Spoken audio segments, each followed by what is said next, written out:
Hello everybody, it's Stewart A. Swerdlow. And Janet Swerdlow. And this is the Expansions podcast for the news of the very first week in December 2013. Imagine it's December already. Where had the year gone? I have no idea. But there's some very sad news to report today, and that is the death of actor Paul Walker, who was killed in a fiery crash in Los Angeles. Body unfortunately burnt beyond recognition, and from what I read recently, they're trying to establish identity with he and the other person in the car through dental records and other things. And what's interesting about it is that we found out that on the Friday before his crash, a hoax website reported on his death, and then the next day he actually did die. So that's very, very interesting, leading up to possible sacrifice ritual in Hollywood, which we know is very common. And the other thing is, of course, it ties right into what's real and what's not real. And that's what's been going on out there a lot. You don't know what you're hearing is truth or not, which is one of the things we're going to be discussing on my December blog. It's going to be called Discernment, Truth or Con. So this one you'll definitely want to participate in. And in addition, just today, as we were filming the podcast, we had information that there was a train wreck in New York City that killed 4 people and injured 63 people. So if you do the math, the 6 and the 3 and the 4, that's a 13. There we go again, 13 in a death ritual. So if there were 2, that means there'll be a 3rd, and probably in the next day or so will happen. So watch your mind patterns. Yeah, stay in violet. Now, interesting news today. There were 17 earthquakes this month in the northern part of Texas. Now, when I grew up, you never thought of Texas as earthquake territory, and now it's on daily situation. But you remember, I have told you a long time ago about the North American craton, which is the old tectonic line from ancient continents that don't exist anymore, but then formed this underground fault line tectonic system through the middle of the U.S. The New Madrid fault line is part of that, and then it drops down, crosses over into Oklahoma, Texas, and then goes back up to the northern plains and into Canada. And speaking of that, the New Madrid fault line, just information that I found today. It says that according to the Geography in the News website, the New Madrid fault line is one of the most dangerous in the world. And according to them, since the geographic area was affected by intense shaking during the 3 earthquakes that happened in 1811 to 1812, these quakes were 2 to 3 times larger than the 1964 Alaska earthquake, which was over 9, and 10 times larger than the 1906 San Francisco earthquake. So they estimate that the earthquakes back then in the 1800s were between 7 and 8 on the Richter scale, although I have heard reports that they were as much as 8.8 on the Richter scale. And in those earthquakes, Reelfoot Lake formed in Tennessee, which is an area that's 20 miles or 32 kilometers long. The Mississippi River at that time, during the quakes, flowed backwards for several hours, and church bells rang in Montreal, Canada, and tremors were also felt in Boston. So that was a big, big earthquake. If it happens today, and they say it's about to happen at any time, that because of the way the ground is, that the structures would be unable to withstand the exaggerated earth movements because of the soft sediments here in the Midwest. Potentially, it would affect 15 million people in Alabama, Arkansas, Illinois, Indiana, Kentucky, Mississippi, Missouri, and Tennessee, not to mention all the people in the peripheral states like here in Michigan, where we had a lot of shaking in the last earthquake a couple of years ago. Cities like Memphis, Tennessee, and St. Louis, Missouri would be probably completely destroyed. So people in those areas should take precautions even now. FEMA says that a New Madrid earthquake could displace 7.2 million people and destroy at least 15 major bridges and could damage 15 nuclear power plants across the Midwest. So that is something definitely to think about and prepare for. Before I get into some other news, I want to talk about the Chinese, because you've heard that the Chinese have created a defense zone in the China, or the East China Sea, and they said no one is allowed to fly there without permission. Of course, the United States, Japan, and South Korea have defied the Chinese ban on flying there and have flown their military reconnaissance flights over the area. The Chinese are now scrambling military jets. U.S. airlines like Delta, United, and others are actually giving the Chinese notice that they are flying there so they don't attack their commercial airliners.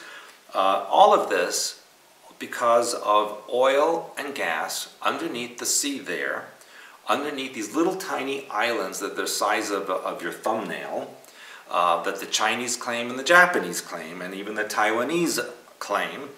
So it's really ridiculous. It's something is going to happen sooner or later. That someone's going to shoot at somebody. It's not going to be a good thing. I really hope that they stop this whole ridiculous situation. Well, it's obviously some kind of show.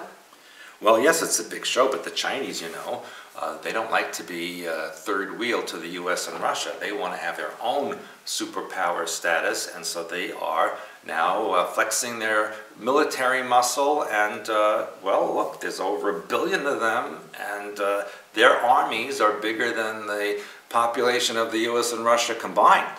So, something to think about. Now, here's a Janet story. I was going to say, it looks like my story. You want this story? You got it. Well, now. I found this story. This is a Janet story, but I'm gonna talk about it. Do I make disgusting faces like you do? Well, you always make disgusting faces, so it's okay. There is a company now called Tiny Farms, which is selling a kit with an instruction to create your own insect farm, where the insects can be tracked by computer. They will offer support to the farmers, and the company said the insects can be eaten or given to pets or sold to others. It lets anyone grow their own protein-rich farm of edible insects. Does it say specifically what kind of insects? Well, I'm going to get to that if you just, you know, cool your little tits if it was for a my second. story, I would have said that already. Just hold on. I would have said just that hold on. already, but Don't you have some wine or something to cool off no, of it? you're the wine, W-H-I-N-E. Yeah, very funny. I tell that one a lot Okay, because it's so funny. back to me, Matt, back Very to me. funny. Back A Russian to wine. me. Each kit will be sold with instruction manual and equipment to start your own farm, as well as starter bugs. Now, in Montreal, there was a study that said they awarded $1 million to farm grasshoppers in poor countries. Now, I reported on this that. is the disgusting thing. They plan to turn the insects into flour to be used in reported on bread that while you and were bread. gone. Well, I got this today, okay? So am I like repeating your old news? Yeah. Well, I'll understand it I better. heard you're raising insects in our basement. I am, but that's private and secret, and I told you not to tell anyone about that. There's Including me. Yeah, there are 10 tons Secret of grass. from me. Hello, back to me.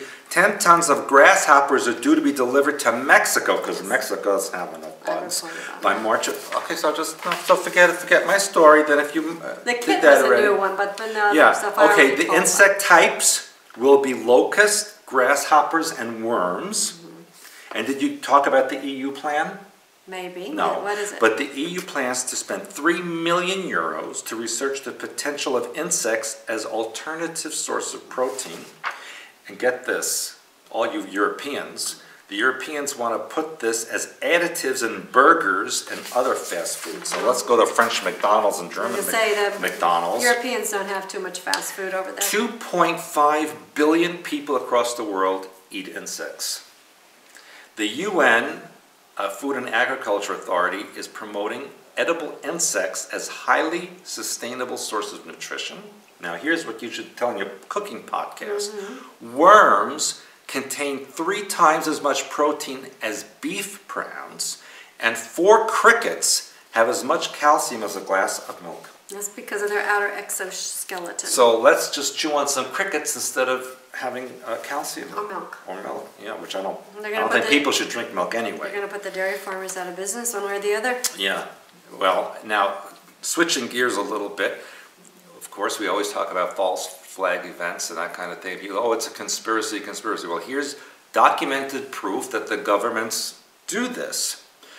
And this is information that's been collected over the years about false flag plans. For example, back with the Nazis, the Nazi SS admitted at the Nuremberg trials, under orders from the Gestapo, that they faked attacks on their own people and resources and blamed the Poles so they could justify the invasion of Poland. The Soviet leader Nikita Khrushchev admitted in writing that the Soviet Union's Red Army shelled their own Russian village in 1939 and declared that it originated from Finland so that they could invade Finland. And they did take a third of Finland at that time. Israel admits that an Israeli terrorist cell operating in Egypt planted bombs in several buildings, including U.S. diplomatic facilities, so that they could implicate the Arabs. The Italian prime minister and Italian judge and a former Italian head of Italian counterintelligence admitted to NATO that they carried out terror bombings in Italy and other European countries in the 1950s and blamed the communists in order to support attacks against the Eastern Bloc nations. Now, this is the interesting thing, which I found, think about 9/11 when I say this. The U.S. government recently declassified documents that show the 1960s American Joint Chiefs of Staff signed off on a plan to blow up American airplanes and use elaborate switching of airplanes in order to commit terrorist acts on American soil and then blame it on the Cubans to justify an invasion of Cuba. Well, this is more what we talked about, what's real, what's not. Then they wanted to actually blow up another building in the Dominican Republic and invade that country, which they haven't done yet. Let's see if that happens. The Algerian army admitted in the 1990s that they frequently massacred Algerian civilians and blamed Islamic militants for the killings. That's their own people killing them. Well, who's calling? Just wait till that's done. Senior military and intelligence officers admit that the KGB blew up Russian apartment buildings and blamed it on the Chechens so that they can invade Chechnya, and they did do that. Now here's something which is interesting since I was there recently. According to Washington Post, the Indonesian police admit that the Indonesian military killed American teachers in Papua, New Guinea in 2002 and blamed it on Papuan separatist groups in order to list that organization as terrorists. And this is interesting, all those Australians that were killed in Indonesia, a well-respected Indonesian president admitted that the government probably had a role in the Bali bombings, which we know killed many people, especially from Australia, who were vacationing there. BBC, New York Times, and Associated Press said that Macedonian officials admitted that their government murdered 7 innocent immigrants in cold blood and pretended that they were Al-Qaeda soldiers attempting to assassinate Macedonian police in order to join the war on terror. FBI admits that 2001 anthrax attacks were carried out by one or more U.S. government scientists who were told to blame the anthrax attacks on Al-Qaeda. Now here's something. In 2005, Department of Justice lawyer says that the U.S. could create, through intelligence agencies, false terrorist organizations with their own websites, recruitment centers, and training camps and funding operations, so they could launch fake terrorist operations and claim credit for the terrorist strikes, helping to confusion with the Al-Qaeda. Al-Qaeda like, whoa, we did that? We didn't even know we did that. And then It also says that many of the weapons that they found in Iraq were probably either from the Mossad or the CIA. Also, at the G20 protests in London in 2009, a British member of Parliament saw plainclothes police officers attempting to incite the crowd to violence. It goes on and on. Prince Bandar, we have someone who's connected to Prince Bandar, admitted that the Saudi government controls the Chechen terrorists. People, it goes on and on. But here's some quotes that I wanted to tell you about. This is from U.S. President James Madison. "If tyranny and oppression come to this land, it will be in the guise of fighting a foreign enemy." Well, that's come true. Friedrich Nietzsche says, "A history of false flag attacks used to manipulate the minds of the people. In individuals, insanity is rare, but in groups, parties, nations, and epochs, it is the rule." Well, I agree with that. Adolf Hitler said, "Terrorism is the best political weapon, for nothing drives people harder than a fear of sudden death." And his friend Hermann Göring, Nazi leader, said, "Why, of course the people don't want war, but after all, it's the leaders of the country who determine the policy, and it's always a simple matter to drag the people along, whether it is a democracy or a fascist dictatorship or parliament or communist dictatorship. Voice or no voice, the people can always be brought to the bidding of the leaders. That is easy. All you have to do is tell them that they're being attacked and denounce the pacifists for lack of patriotism and exposing the country to danger. It works the same in any country." So people, U.S. is using old Nazi tactics. And finally, from my great-uncle's friend Joseph Stalin, "The easiest way to gain control of a population is to carry out acts of terror. The public will clamor for such laws if their personal security is threatened." So there you have it. From world leaders and from insiders in intelligence, everything you see out there in the news is staged and faked and really appalling. Well, it's designed to control the people, and it's doing an excellent job for people who are not in the know. Well, now you're in the know.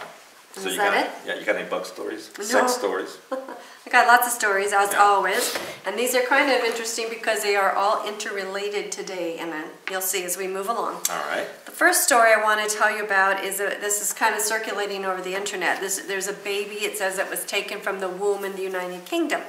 So the main thing is that this woman from Italy, an Italian citizen, went to Britain for a training session with an airline at an airport in Essex in the UK.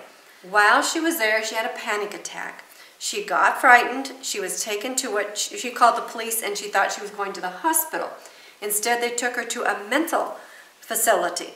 And there she had a panic attack. And they kept her there for many weeks.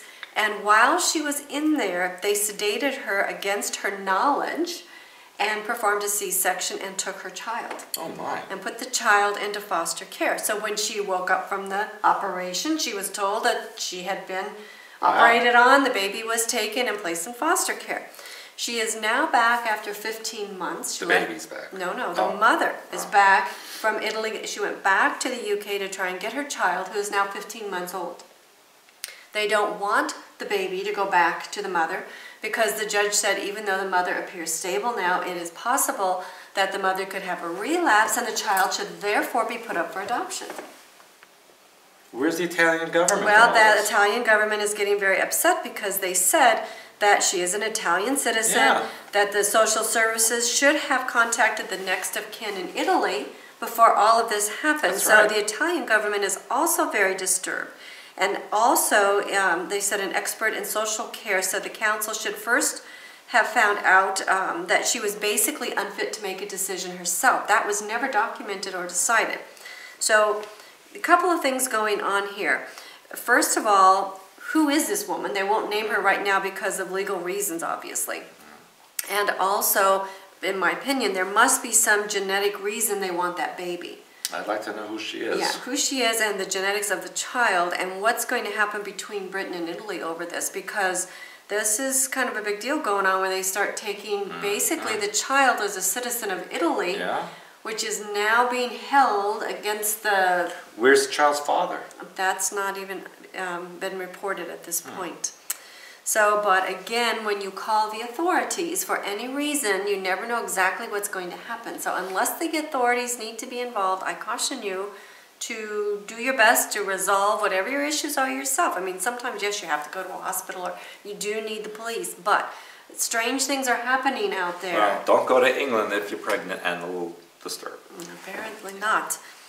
Okay, but going along this line with babies, there is now a movement by a young woman to make photo frames of the placenta from new mothers, where they can buy the frames of dried and crushed pieces of the placenta together. Now, this woman, I meant to put her name in here. I don't see that I did, but you will have the link. You can find it. But anyway, the interesting thing at the end of the article, she says, it's quite common for people to keep their babies' byproducts. Now this one, listen to this, such as first tooth or hair clippings, I've heard of that, to document their progress along with photos and notes. But she said that it's common for people to keep the umbilical cord. Oh, I've never heard of that. I had never heard of that either. Now, then they're going on about how the placenta is good for you and that women are eating it. And I will tell you as a former farmer that when a cow gives birth, here's some of your stuff that you love to hear about, the cow eats the placenta. And the reason, it's multi-leveled, one, because of predators, so that predators don't realize that there's a newborn animal out there that they can kill and eat themselves. Also, there are hormones contained in the placenta that will help the mother clean out all the what we would call afterbirth, and the uterus go back to normal. So there's a reason for that in the animal world.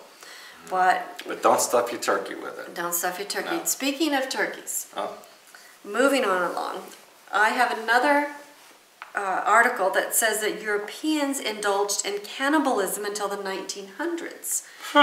So much of civilization in Europe. There are 2 new books that claim that this happened, and that the article begins with, only this week it was reported that thousands of pills filled with powdered human flesh had been discovered by customs officials in South Korea. Apparently they're claiming this is from aborted or stillborn babies. So they want you to know that it's still happening. But guess what? I read just the other day that in Germany, just this week, they arrested a policeman for eating another man. Yes. Now this man, and there are a couple, this is all very strange things, quote unquote, going on out there. This policeman actually engaged in several conversations with the victim. The man wanted to be killed and eaten. Yeah, and that's the second time it's happened. Yes. That we know of. Yes, and so the policeman actually met the man and killed him, although the policeman claims he didn't actually eat him, but he cut him up and scattered his pieces all over. That's different. That's different. You know, there's a website out there, I think it's called oddie.com or something, ODDEE.com. I believe that's it. And I was wound up on there, God knows how. Not too long ago, this last week. And one of the things that it showed, and we had talked about this as well, about people who wanted to be amputees. And they had a woman on there who had braces. Doctors actually put braces on her legs so that they would force her to be in a wheelchair, and so she would act like the lower half of her body was paralyzed. But if she needed to go up and down stairs, it said she could take the braces off and go up and down the stairs. And how this has greatly relieved her condition because of that, of wanting to be an amputee. She dreams of being in a car crash, dreams of losing her legs, dreams of being paralyzed. A little programming there. A lot of programming. Past life memory. All of that together, because programming is always built upon what is already there. So I might have a problem with my hand when it's time to wash dishes. Well, I don't think you have that big of problems, my dear. Anyway, so lots of things going on in the oddie.com world. She's on that site, people. If something happens to me, I told you last week. Anyway. I'm telling you. So back to the books. Now the books, there are 2 of them. One is called Medicinal Cannibalism in Early Modern English Literature and Culture by Louise Noble, who said that royalty to scientists routinely ate remedies containing human bones, fat, and blood in order to solve everyday complaints from headaches to epilepsy. Then we have another book called Mummies, Cannibals, and Vampires, A History of Corpse Medicine from the Renaissance to the Victorians by by English University lecturer Richard Sugg, S-U-G-G, which also shows the history of cannibalism in Europe. And they claim that they made candles from human fat in the 1880s. So the Germans in concentration camps. And they also, in the concentration camps, they used the skins for lampshades and book covers and a variety of other things. Then they also talk about drinking blood at the scaffold, and the poor people could pay so that they could drink the fresh blood from the victims. People that just hung. Yes, but or whatever. But the interesting thing is, we all took history in school. They never told. None of this was ever mentioned. No, it was so all pretty white lies. Well, people, yes, they told that people went out for, they had to go out for the execution. They made parties of them and so forth. So we don't know if this is true or if this is something that they've made up because they want to reintroduce such things to society. Well, all you Europeans out there, let us know if you eat people and drink blood and all that kind of stuff. Well, a long time ago, it used to be illegal, they said, like Michelangelo and those kind of people who wanted to study the human body, it was illegal for them to dissect a corpse. Right. Now this really is contradicting that, saying that these things happened. Well, unless it was the elite that did that. Well, it is the elite, but Michelangelo was employed by the elite. Yeah. Those were the philosophers and the thinkers that were employed by the elite. They said that King Charles II of England sipped what was called the King's Drops, which is a powder mix of human skull with alcohol. And they said many Europeans had no moral or ethical concerns about eating, drinking, or otherwise using the bodies of dead people. So this is a big contradiction from what we've been told so far in history. Yeah. Now, again, this is all like a kind of the same general thread here. I think we reported about the turduckens some time back, which was a turkey, the duck, and the chicken. A chicken, honey. Yeah. A chicken. Whatever. A turducken, like a chicken. Anyway, there is now a new cookbook out from a chef who is replicating many of the fancy dishes that were made in European times. And they say particularly from the 1500s to the 1800s that what they would do is they would take one part of one animal and sew it together with another part. So for example, they would sew a pig head onto a turkey bottom. Right. And they would sew a pig bottom onto a poultry head. And now this was called a chimera. And remember, we just talked about this last week. Let me find the notes here because I wrote it all down. Maybe I didn't, I wrote it down, but I don't think, there we go. Last week we talked about a knife-nosed chimera, which was found in the Arctic. Oh, that's right. Remember? But that was a real creature. Yes, but they called it a chimera. Then I was reading that there's also a long-nosed chimera in the Indian Ocean. Really? And now we have this come up again called a chimera, and I want to remind you, because I think I talked about this last week, but I'm going to bring it up again. We defined in our paranormal video series, which is posted on our gold member section right now, about what chimeras are. And we also defined doppelgangers. And doppelganger, most people don't have a clue what that was, except, I'd say the last year, they're starting to bring up celebrity doppelgangers, these people that don't know each other, so on and so forth. Yeah, but that's different. A doppelganger, I just did this in Australia. That's an image, it's not a physical. I know, but the point being is that these are terms that they're bringing back to the public, which we defined years ago for you so that you would know what a doppelganger was. We defined what a chimera is. Now they're bringing this up into people's consciousness again. And following on the heels of that story, I have that one about humans evolved after a female chimpanzee mated with a pig. Oh, I would have liked to see that. Well, that's what the researcher says. Although I have seen couples that look like that. No, that's not nice. You're known for that, unfortunately. I'm not politically correct. We know that. Anyway, so there's a highly respected American geneticist, Eugene McCarthy of the University of Georgia, who also commented about the two breeding, how he thought that was... Which is not theoretically possible. Well, but he's claiming that this maybe explains why human characteristics are what they are. Some people look like a pig. Apparently, because he said that we have many characteristics common with chimps. We have a large number of distinguishing characteristics not found in any other primate. He claims these are a hairless skin, a thick layer of subcutaneous fat, light-colored eyes, protruding noses, and heavy eyelashes. And he said these are unmistakably porcine.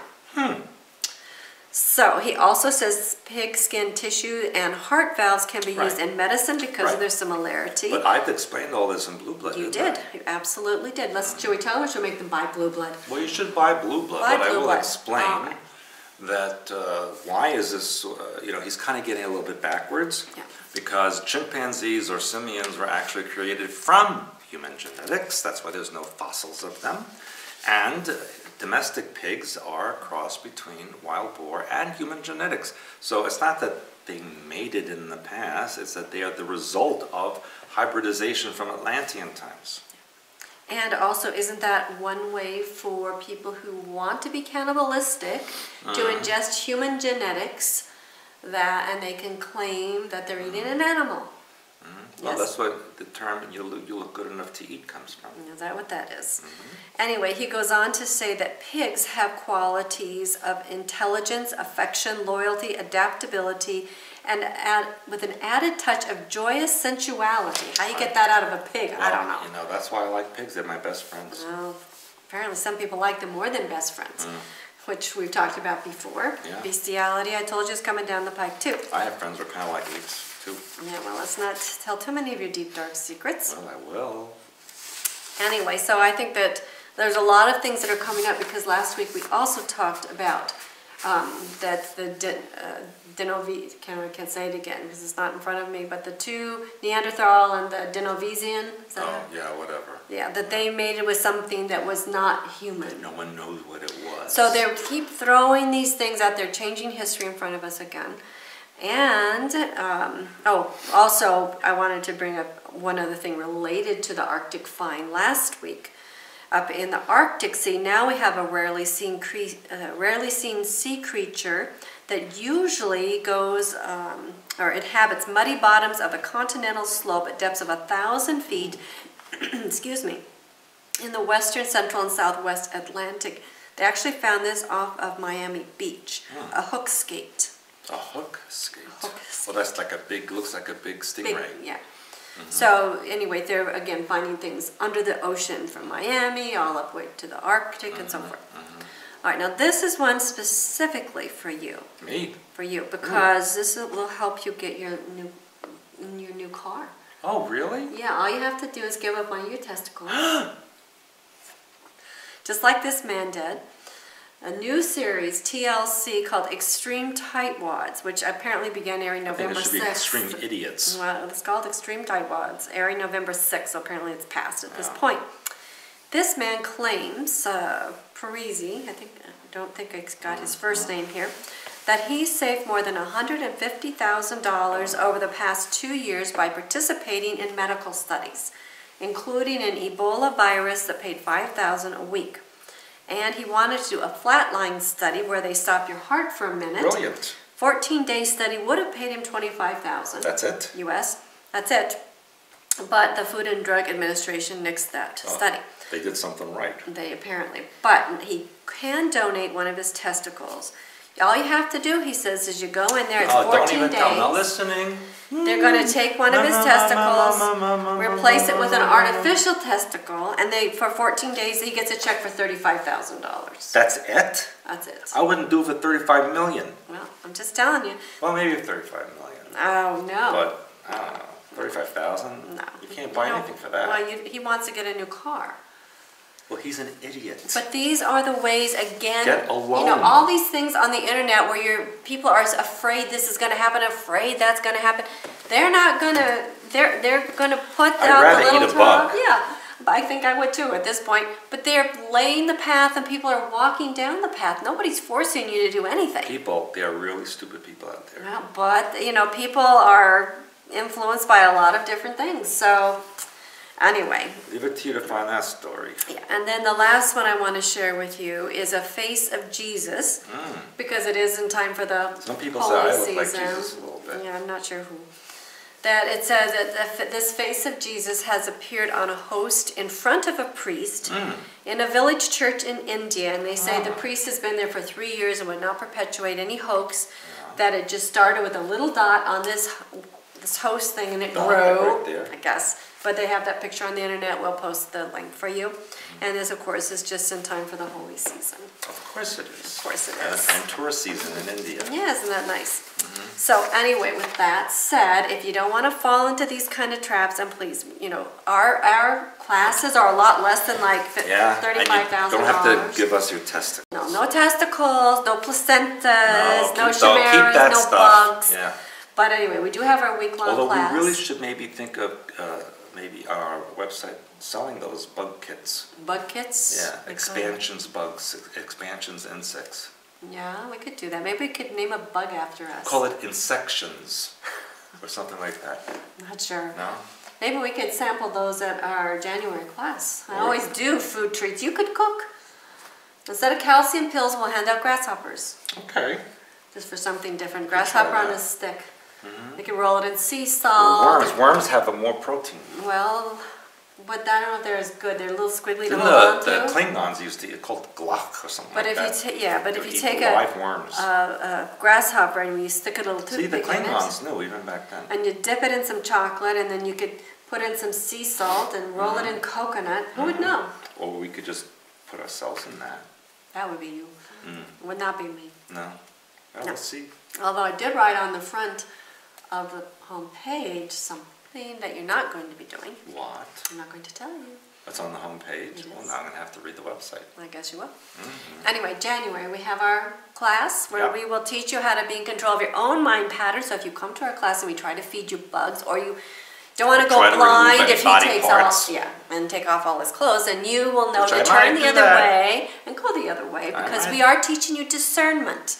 And we tell you to question everybody, including us, because you only want to trust yourself and your own source. So all these people, and like I've told you about, this is going around out there.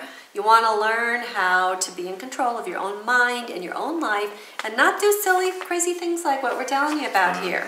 Okay? Yeah. And also, don't forget the April conference, which we have to put up there. Which we have done yet. Yeah, but we will. So think about end of April. But let's focus on January. Yeah, but then there's after January comes April. Yeah, but they're not thinking spring, they're thinking winter. How do you know what they're thinking? Because I People go are up to the thinking about oversoul spring level, already. I get my information, I bring it back I think down. that's coming from the drugs you take. And I all the know alcohol that you're with drinking. all the winter months that are coming up in advance, And that these people want something to do. I'm just telling you because that way it will encourage you to stop poisoning me, and then I will be here for April. I would like for all of you to come in January to meet my Russian wine in person. Because there's nobody like him. See, this is actually his chocolate-colored sweatshirt that he eats later on. We made it, you know, like the spray things, the spray fabric, body paint. This is chocolate. This is chocolate. Doesn't really exist. It's actually bugs. Good. Well, I guess that's it. What more can we say? No. There's nothing left. Hopefully you won't say any more. Oh, you're the one who brought up April. I'm still over in January. I'm still trying to get through tomorrow. I just want to get through right now. Okay. Good night, everybody. Goodbye. Good morning, whenever you see this. Hopefully I'll still be alive when you come here. And if so, you'll get to see him dressed in chocolate. Bye-bye. Or nothing. Bye.